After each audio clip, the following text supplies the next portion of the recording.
Hi అండి, అందరూ బాగున్నారా? మా ఫ్రెండ్ అనిత గారి కోడల్ని కొత్తగా కాపురానికి తీసుకొచ్చారండి. ఒక 5గురు పేరెంటాళ్ళని పిలిచి భోజనాలు పెట్టి తాంబూలం ఇచ్చారు. ఎందుకండి పాలు అవి పొంగించి తన పేరు పేరు చెప్పమ్మా. నీ పేరేంటి చెప్పు. శ్రావణి.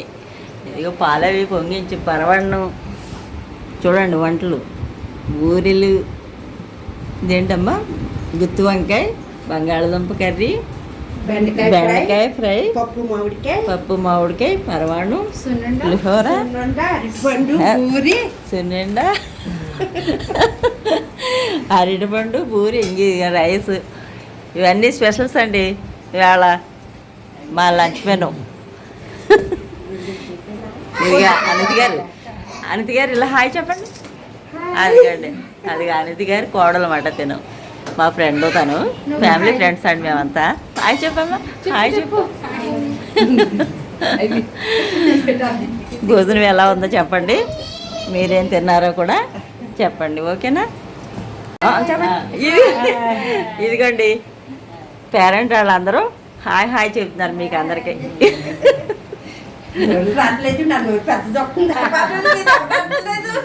ఇదిగో చూడండి, మన పాత పద్ధతిలో కట్టెల పొయ్యి అంటించి పాలు పొంగించి పరవాన్నం చేయించారు కోడలతో.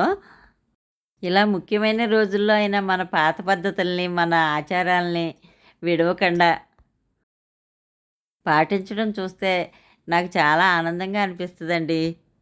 ఇదిగోండి వియ్యాల వారు సారితో పాటు వాళ్ళ అబ్బాయికి కోడలికి వెండి కంచాలు, గ్లాసులు కానుకగా పంపించారు. మేమంతా సారి అవి చూసి తృప్తిగా భోంచేసి అమ్మాయిని ఆశీర్వదించి వచ్చామండి.